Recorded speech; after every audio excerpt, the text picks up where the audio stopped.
AM News. Hey, thank you for having me, Kendall. One of the things that we want to check with you, Shaun, like Bafana won a match last night, and surely that does make Shakes that much more relieved? Well, to a certain extent, I'm sure it does relieve him a bit, but I mean, you can't look too deep into that game because it's not about qualifying. Why would you say that? I mean, why would you say like it's not about qualifying, but the nation was looking to Bafana to do something positive. They'd drawn 0-0 against Gambia in the qualifiers, lost 3-1 against Mauritania away, and now they needed to do something against Senegal, who they've never beaten before. Yes, definitely. I mean, it was a good win for them. They broke their duck against Senegal. But I mean, the previous match against Mauritania, that was a disaster. I mean, no one was expecting that there. I feel the guys weren't at their best. I mean, Mauritania was doing very well on the counter-attack, and we should have picked that there up. But unfortunately, we didn't. We got hit 3-1.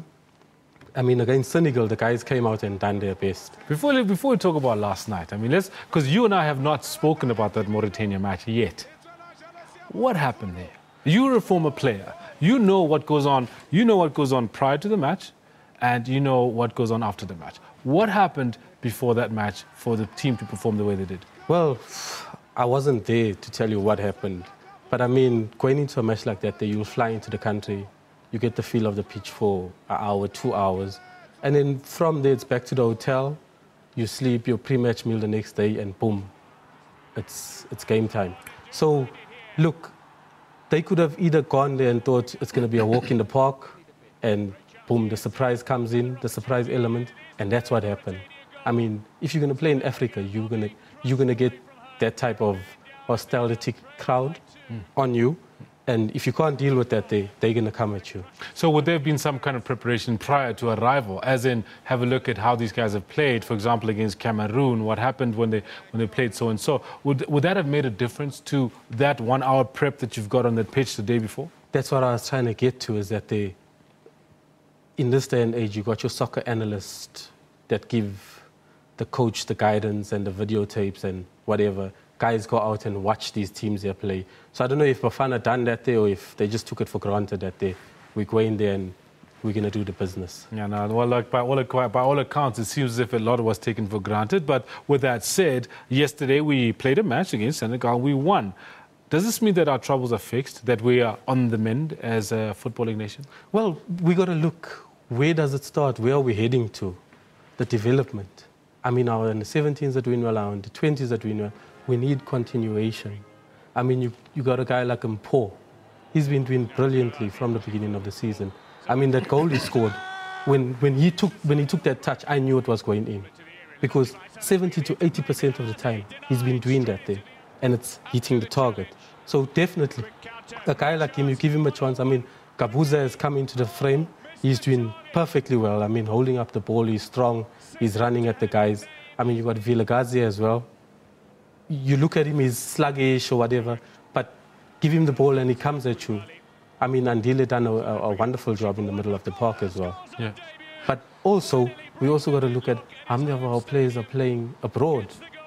Is that not a fact? I mean, Senegal played 10 of their players last night were playing abroad. It was just the keeper that I think he played in Guinea.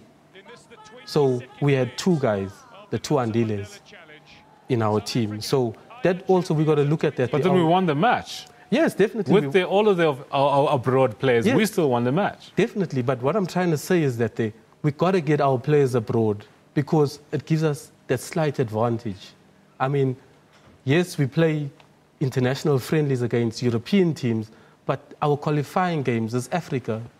So if we go into Africa and play Africa, you get used of the intimidating crowd, the food.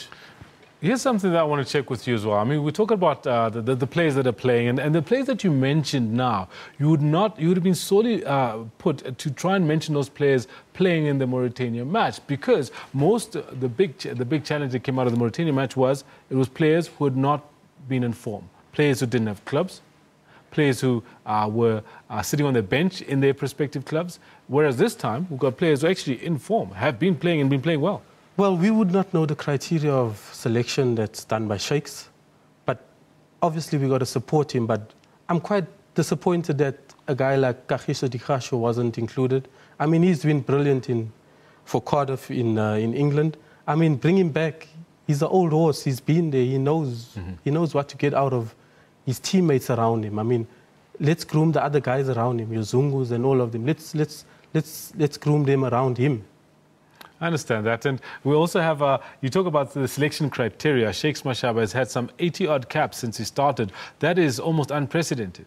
Yeah, I mean, you look at the team is constantly changing. I mean, for Germany to win the World Cup, it took them 10 years of preparation. So we need to get a model to say, we're going to take 5 years and we're going to win the World Cup, but this is how we're going to do it. But I mean, we can't be chopping and changing 5, 6 players and the coach comes out and says, yeah, it's not all about winning. At the international level, you got to win. So, Shaun, here's a question for you. You mentioned Kagiso Dikgasho as a possible linchpin for a possible Bafana squad or side. Can you give me 2 or 3 others, somebody in defence that you think we should be, Sheikh should be considering to build the defence around? You've given us Dikgasho as well as in the forwards.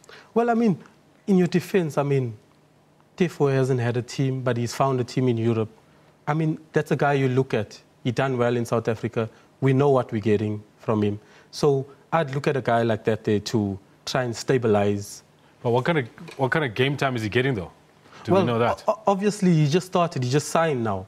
I mean, as you said previously, that there's been guys that have been selected that didn't have teams. So let's look at Tefo. I mean, up front, I mean, I don't know why Kermit is not included in... I was wondering when you're going to mention Kermit, because you're not the first to say, why is Kermit not on the side? Yes, I mean, he's quick, he's dynamic, he's a warrior, he can score goals. Yeah. I mean, with Kabuzade, he can feed off him. So maybe we need to look at him. I mean, him and Tukulo is the same player. Yeah. They both robust and they go for goals. So maybe let's give him a chance. No, good one there. Well, thank you very much, Shaun. I think I can take a lot from what you've just said about, the possibilities of bringing the Kermit Erasmuses, the Dikgasho's, as well as look at how Tefo Mashaba is doing out in Turkey, it is, isn't it? It's Sweden. It's Sweden. How it's doing in Sweden, that's right, where we had players of ours already playing before they moved to Bournemouth and all that. Thank you very much, Shaun, for coming through to chat with us about Bafana and their performances. Thank you, Kendall. Always a pleasure. All right, now was Shaun Potgieter, former Ajax and Pirates midfielder, giving us the lowdown on his thoughts on Bafana.